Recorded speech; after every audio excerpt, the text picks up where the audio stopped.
मैं सौरभ प्रजापति आप सभी मित्रों का कॉम्प्यूटर ट्यूटोरियल में स्वागत करता हूं।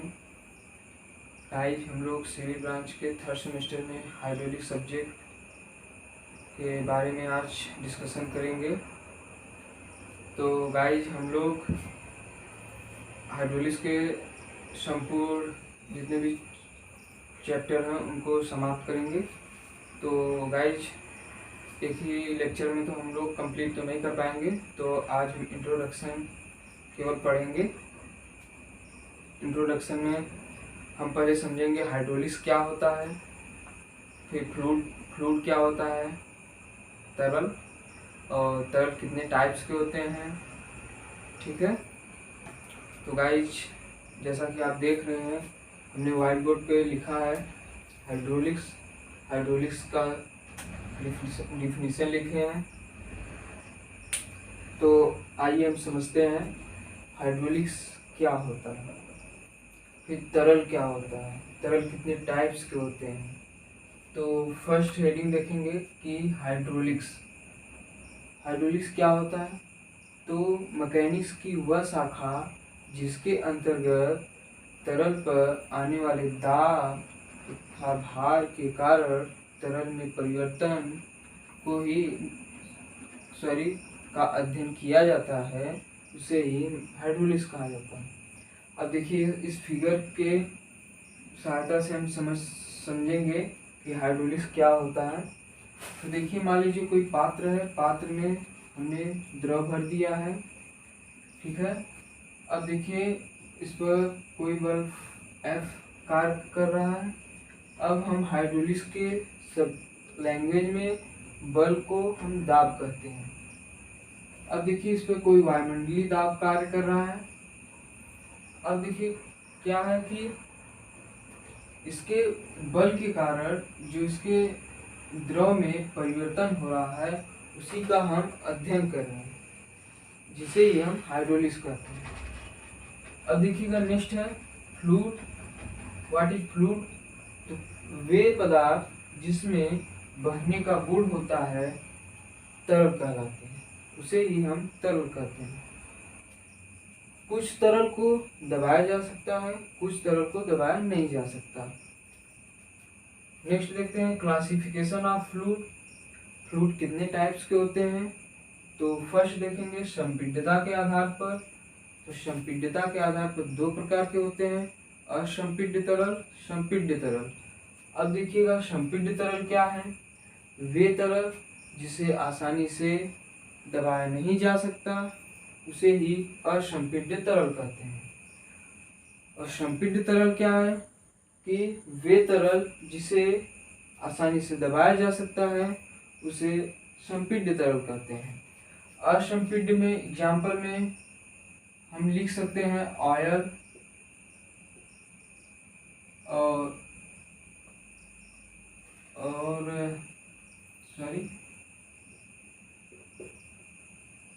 Oil, Mobil, ETC। ठीक है गाइस। देखिए, असंपीड्य में कुछ एग्जाम्पल हैं ये, और संपीड्य तरल में एग्जाम्पल में ले सकते हैं हम पानी। ठीक है गाइस। अब देखिएगा, नेक्स्ट देखते हैं व्यवहारिकता के आधार पर। व्यवहारिकता के आधार पर दो टाइप के होते हैं, आइडियल फ्लूइड, रियल फ्लूइड। अब देखिए, आइडियल फ्लूइड क्या है? कि ऐसा तरल जिसके विस्थापन में, अब देखिएगा, हम एक फिगर के माध्यम से समझ रहे हैं। पहले तो हम डिफिनीशन देख लेते हैं क्या है कि ऐसा तरल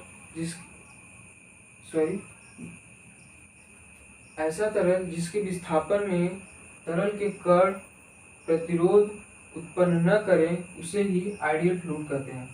अब देखिए, डिफिनीशन के माध्यम से समझेंगे कि एक पाइप है, पाइप में द्रव है, द्रव प्रवाहित हो रहा है।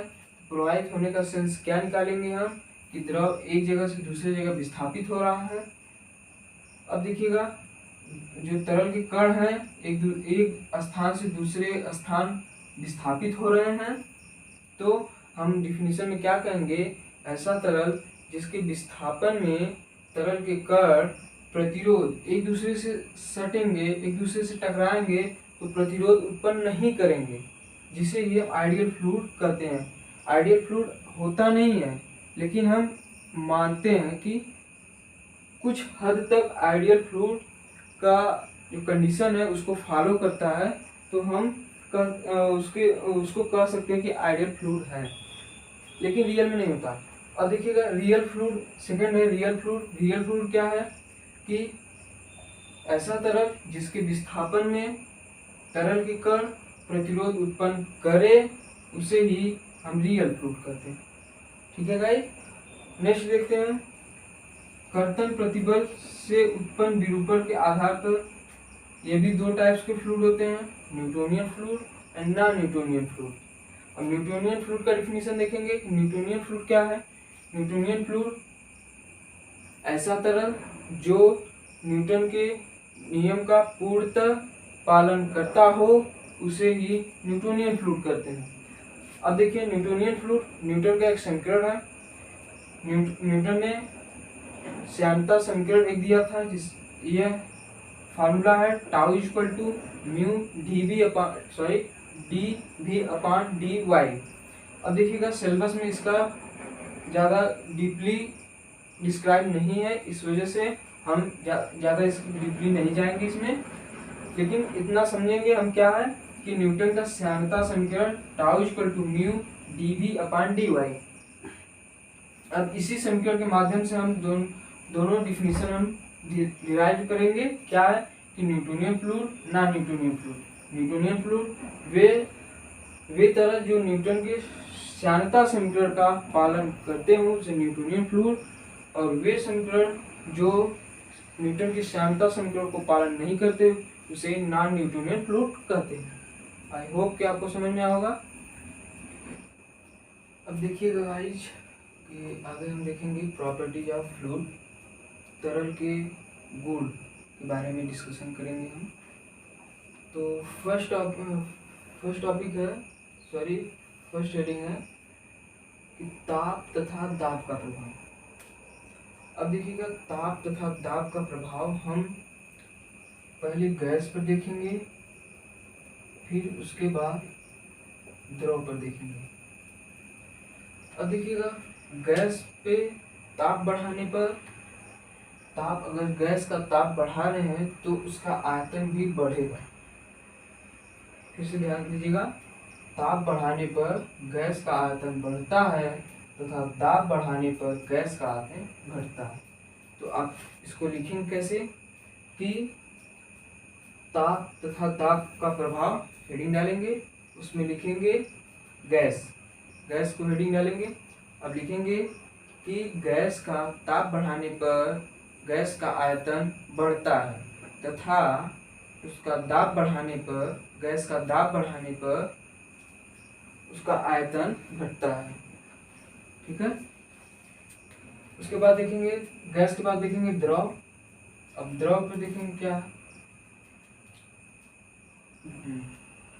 अब देखिएगा नेक्स्ट टॉपिक है प्रॉपर्टीज ऑफ फ्लूइड, देखेंगे हम। तो प्रॉपर्टीज ऑफ फ्लूइड में है फर्स्ट नंबर ताप तथा दाब का प्रभाव। अब हम देखेंगे गैस पर ताप तथा दाब का प्रभाव देखेंगे हम गैस में। अब देखिएगा गैस में आयतन होता है, तो आयतन पर क्या प्रभाव पड़ता है, दाब तथा ताप का। तो देखिएगा T प्रोपोर्शनल टू V, अगर से हम गैस में ताप को बढ़ा रहे हैं तो उसका आयतन बढ़ेगा।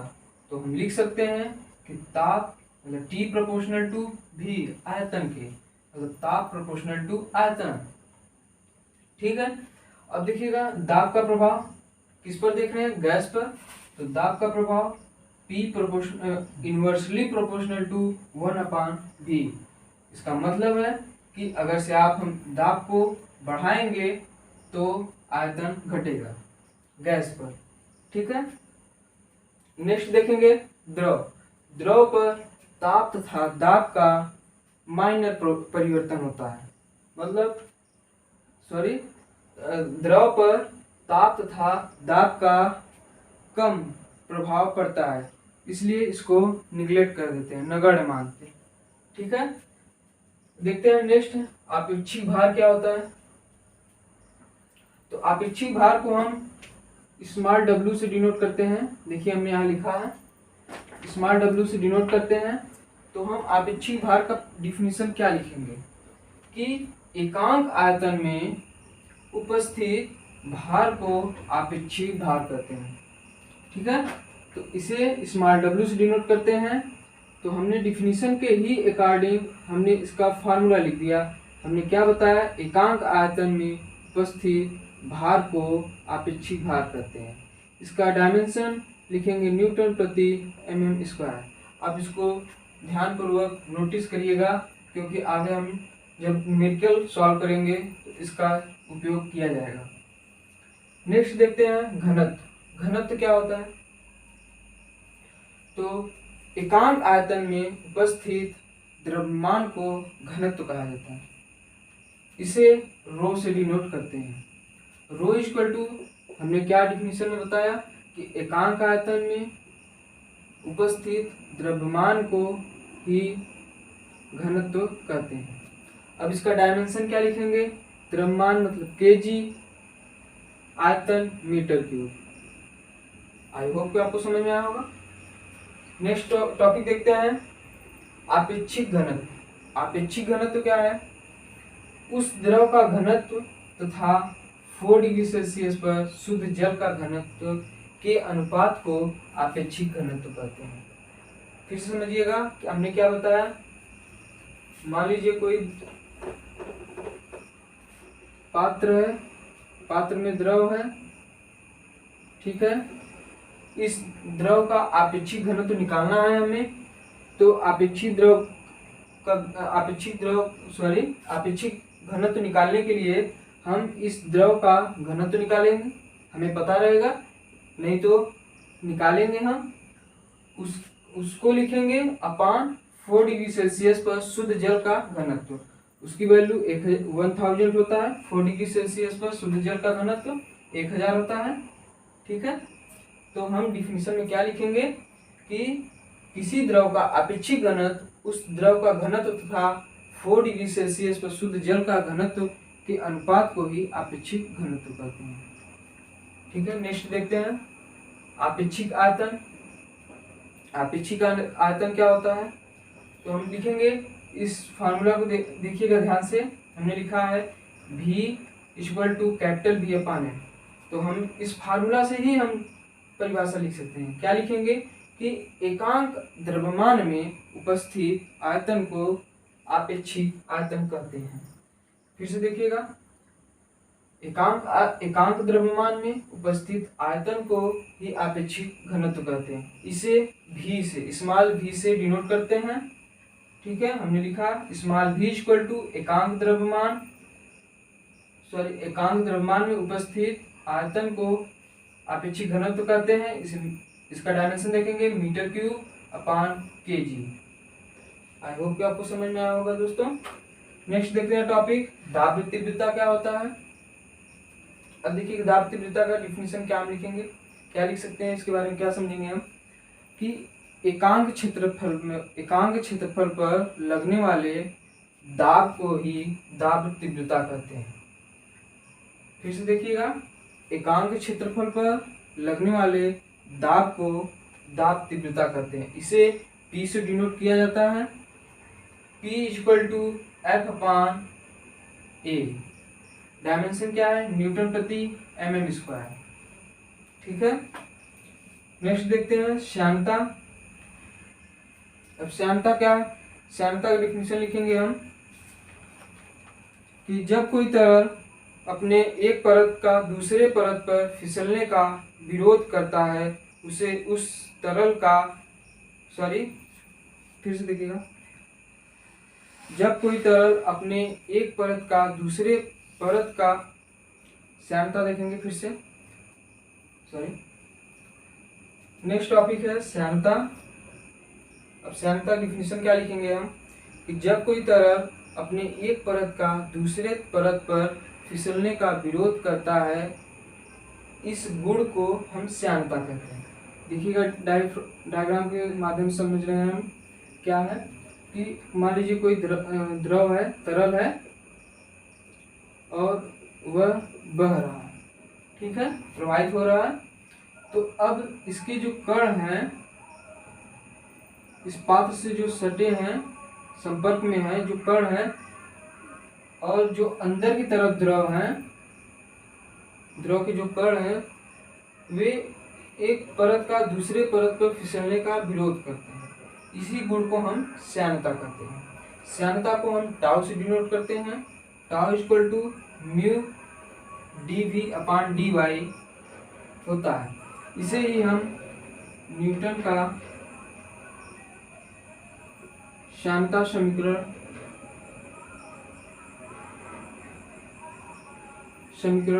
कहते हैं, ठीक है। नेक्स्ट टॉपिक देखते हैं, निरपेक्ष श्यानता क्या है। श्यानता का आप डिफिनीशन लिख लेंगे, दाब तीव्रता का डिफिनीशन लिख लेंगे, अपेक्षिक आयतन का डिफिनीशन लिख लेंगे, अपेक्षिक घनत्व, अपेक्षिक भार, ताप तथा दाब का प्रभाव।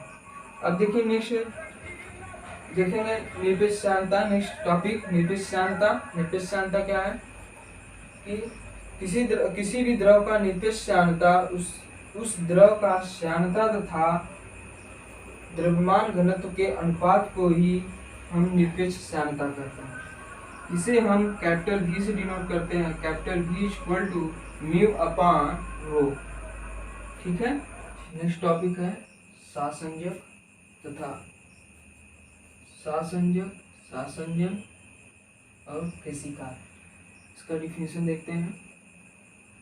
सासंजक क्या है? जब कोई द्रव के कण आपस में एक दूसरे को आकर्षित करते हैं उसे सासंजक कहते हैं, ठीक है। और जिस बल से आकर्षित करते हैं उसे सासंजक बल कहते हैं। और देखिएगा सासंजन क्या है कि जब किसी अलग अलग द्रव के कण एक दूसरे को आकर्षित करते हैं उसे सासंजन कहते हैं। अब देखिएगा एक डायग्राम के माध्यम से समझेंगे कि मान लीजिए कोई द्रव के कण, ठीक है। अब देखिएगा अगर से समान द्रव के कण है तो सासंजन, और अगर से अलग अलग द्रव के कण है तो सॉरी हमने गलत लिखा है यहाँ पे, आसंजक होता है, सॉरी आसंजन मैंने गलत लिखा था, सॉरी सासंजक आसंजक। तो सासंजक हमने क्या देखा कि जब कोई द्रव के कण आपस में एक दूसरे को आकर्षित करते हैं उसे सासंजक कहते हैं।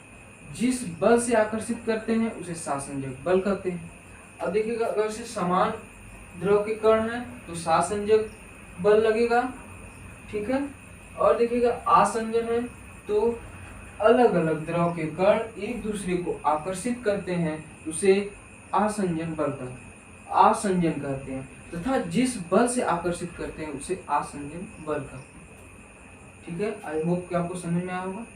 देखिएगा नेक्स्ट टॉपिक है केशिकात्व। केशिकात्व क्या है?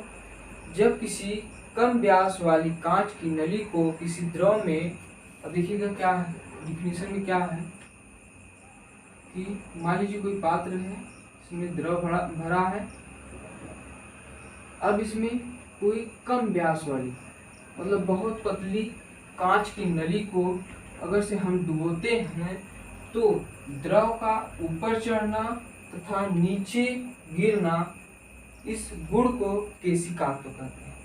फिर से समझिएगा क्या हमने बताया कि किसी पात्र में या फिर जब किसी कम व्यास वाली कांच की नली को द्रव में डुबोया जाता है तो द्रव का ऊपर चढ़ना तथा नीचे गिरना, इस गुण को केशिकात्व कहते हैं। आई होप कि आपको समझ में आएगा। नेक्स्ट देखते हैं फिजिकल प्रॉपर्टीज ऑफ वाटर।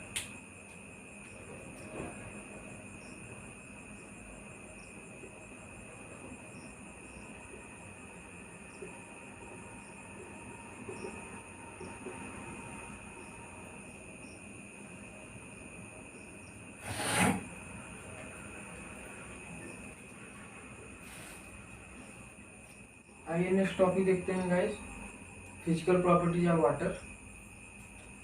तो भौतिक गुण देखेंगे हम पानी का।